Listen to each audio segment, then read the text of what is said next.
क्या आपको यकीन है कि आप अपने शरीर को अच्छी तरह से साफ करते हैं? अगर हाँ, तो आपको बता दें कि आप अभी तक गलतफहमी में जी रहे हैं। आपको पता ही नहीं कि आपके शरीर में ऐसी ऐसी जगहें हैं जहां आपने कभी ध्यान ही नहीं दिया और बरसों से आपकी इस जगह पर बैक्टीरिया पनपते आ रहे हैं। तो घबराइए नहीं, आपको इस वीडियो में हम बताएंगे आप ही के शरीर के बारे में कि आपको अपने शरीर के किस भाग को साफ करने की जरूरत है जिस पर आपने अभी तक ध्यान नहीं दिया। यकीन मानिए, इस वीडियो को देखकर आप भी हैरान रह जाएंगे कि आपने इतने सालों तक अपने इस बॉडी पार्ट पर ध्यान क्यों नहीं दिया। तो आइए शुरू करते हैं।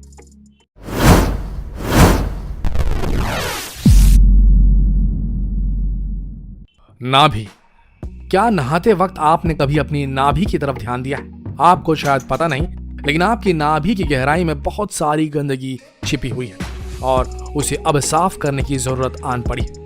वैज्ञानिकों का यह मानना है कि नाभि में कई तरह के बैक्टीरिया छुपे होते हैं और इनमें से कुछ ज्यादा ही खतरनाक होते हैं जो आपको आसानी से बीमार कर सकते हैं। तो देखा जाए तो नाभि को साफ करना उतना ही जरूरी है जितना आप अपने दांतों को रोजाना साफ करते हैं। आइए जानते हैं कि आखिर आप अपनी नाभि को साफ करेंगे कैसे। सबसे पहले तो आप ये जान लीजिए कि आपको कभी भी उस जगह पर उंगली घुसाकर उस जगह को साफ नहीं करना है, क्योंकि इससे आपकी नाभि साफ तो नहीं होगी लेकिन बैक्टीरिया आपकी नाभि के अंदर और जमा होते जाएंगे। नाभि को अच्छी तरीके से साफ करने के लिए सबसे पहले आप एक ईयरबड ले लीजिए, कान साफ करने वाला ईयरबड, और उसे अल्कोहल में रब कीजिए या स्पिरिट में भिगो लीजिए। नाभि को अच्छी तरीके से इस ईयरबड से साफ कीजिए और जब आप ऐसा करेंगे तब आपको पता चलेगा कि आपकी नाभि के अंदर कितनी ज्यादा गंदगी भरी हुई थी। इसके बाद दूसरा ईयरबड ले लीजिए और इसी तरह साफ करते रहिए। आप इसे तब तक साफ कीजिए जब तक ईयरबड पूरी तरीके से साफ सुथरा नहीं निकलता।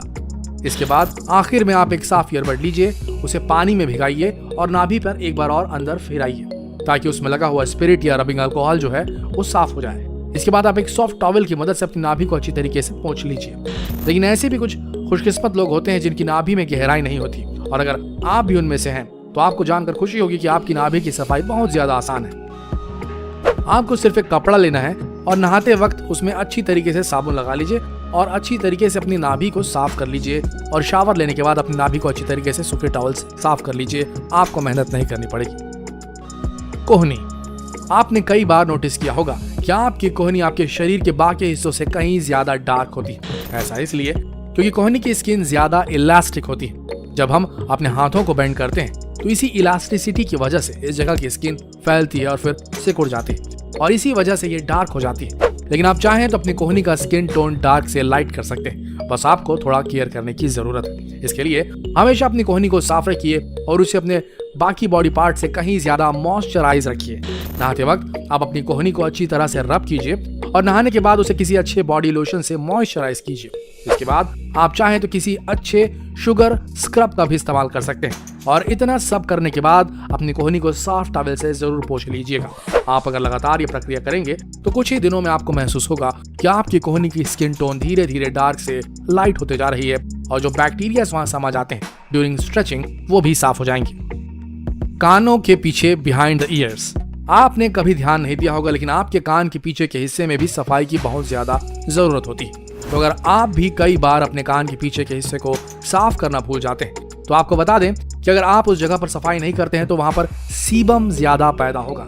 ये बिल्कुल ऐसा ही होता है जब आप अपने बालों को कई दिनों तक नहीं धोते हैं, वैसा पदार्थ बालों को चिपचिपा बना देता है। वैसा ही एक पदार्थ होता है सीबम जो कानों के पीछे जमा हो जाता है। और अगर आप कई दिनों तक अपने कानों के पीछे के हिस्से को साफ नहीं करते तो उसमें चीज जैसी गंध आनी शुरू हो जाती है।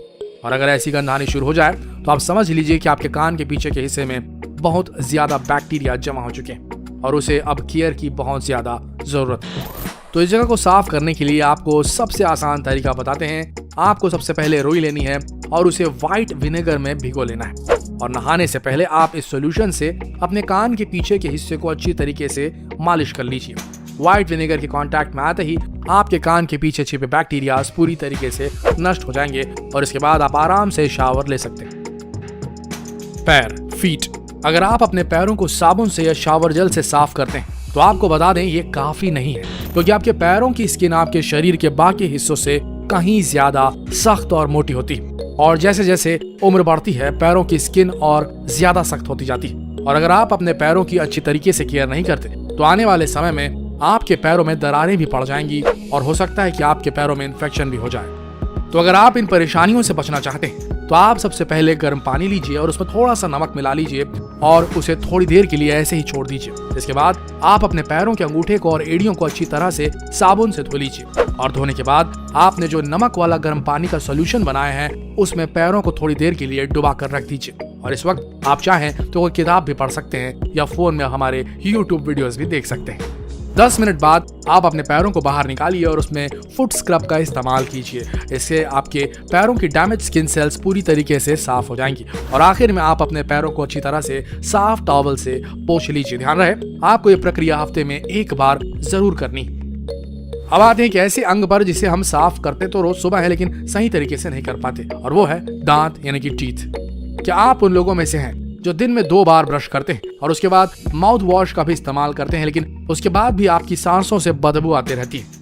तो समझ लीजिए इसमें आपके ब्रश करने की आदत में गलती नहीं है, बल्कि आपने अपनी जीभ को अच्छी तरह से साफ नहीं किया है। ऐसा इसलिए होता है जब आपकी जीभ में कई तरह के बैक्टीरिया पैदा हो जाते हैं और इसके बाद आप कितनी बार भी अपने दांतों को ब्रश कर लीजिए आपकी सांसों से बदबू आती रहेगी। इस तरह जब आप अपनी जीभ को ध्यान से देखेंगे तो आपको उसकी सतह पर व्हाइट कलर की कोटिंग दिखाई देगी जिसे साफ करना बेहद जरूरी है। तो अगर आप अपनी सांसों की बदबू से निजात पाना चाहते हैं तो आपको अच्छी तरीके से अपनी जीभ की सफाई करनी चाहिए और इसके लिए आप चाहें तो बाजार से अच्छा टंग क्लीनर ले सकते हैं या चम्मच और ब्रश की मदद ले सकते हैं। ब्रश से आप अपनी जीभ को अच्छी तरीके से साफ करने के लिए सबसे पहले अपनी जीभ को बाहर निकालिए और ब्रश की मदद से उसे अंदर से बाहर की तरफ साफ कीजिए।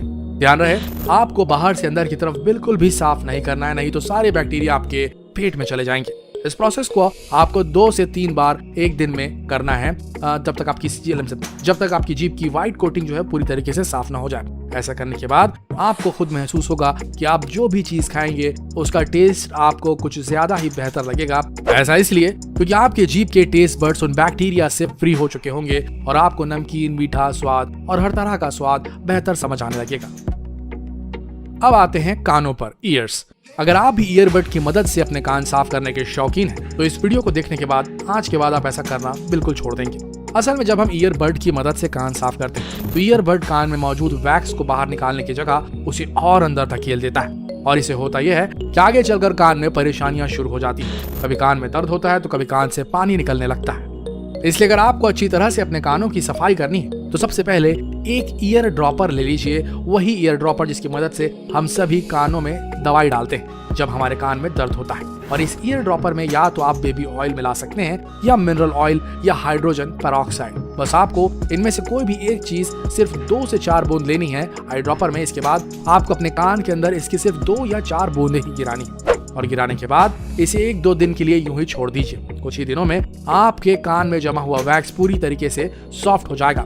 2 दिन बाद आपको एक रबर बॉल लेना है और उसमें थोड़ा कुनकुना पानी मिलाना है और उसके बाद उस रबर बॉल की मदद से आपको अपने कान के अंदर गर्म पानी को थोड़ा प्रेशर से छोड़ना है। इतना करने के बाद अपनी गर्दन को नीचे की तरफ झुकाते हुए कान में भरा पानी आपको बाहर निकालना है। लेकिन ध्यान रहे कि आपको पानी ज्यादा प्रेशर से कान के अंदर नहीं डालना है, नहीं तो आपके कान के अंदर पानी जमा रह जाएगा और फिर बाद में तकलीफ बढ़ जाएगी। इस प्रोसेस को आप दोनों कानों में कीजिए और आप देखेंगे कि आपके कान के अंदर जमा वैक्स बड़ी आसानी से बाहर निकल जाएगा। तो चलिए कान के अंदर की सफाई तो हो गई, अब बारी है कान के बाहर की सफाई की। इसके लिए आप एक सॉफ्ट टॉवल की मदद से आप अपने कान के बाहरी हिस्सों को आसानी से साफ कर सकते हैं। और अगर आपके कान में अभी भी पानी भरा हुआ है तो आप ईयरबड का इस्तेमाल कर सकते हैं, लेकिन ध्यान रहे ईयरबड को आप ज्यादा अंदर तक नहीं धकेलें। लेकिन अगर आपके कानों में ज्यादा तकलीफ हो रही है तो आपको तुरंत ही डॉक्टर की सलाह लेनी चाहिए। अब आते हैं नाखूनों पर। अगर अपना नाखून नहीं काटते हैं आप या आपके नाखून हमेशा गंदे रहते हैं तो अभी सचेत हो जाइए, क्योंकि इससे आगे चलकर आपको बहुत ज्यादा परेशानियां होने वाली हैं। जब कभी भी हम अपने नाखूनों से अपने शरीर के किसी हिस्से को रब करते हैं यानी कि खुजाते हैं तो आपको पता भी नहीं चलता कि आपकी स्किन में दरार पैदा हो जाती है। और अगर आपके नाखून गंदे हैं तो वही गंदगी नाखूनों से स्किन में और वहां से होकर आपके खून में जाकर मिल जाती है और इस वजह से आगे चलकर आपको कई तरह की खतरनाक बीमारियां हो सकती हैं। इसलिए अपने नाखूनों को साफ करना बहुत ज्यादा जरूरी है।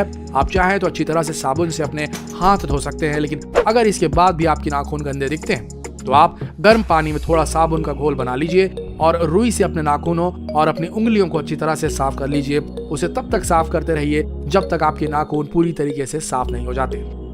तो दोस्तों ये तो हो गई शरीर के उन अंगों की सफाई जिन्हें हम नजरअंदाज किया कर देते हैं। लेकिन अब एक और बहुत महत्वपूर्ण चीज जिसे आपको रोजाना साफ करना चाहिए और वो है आपका टॉवल।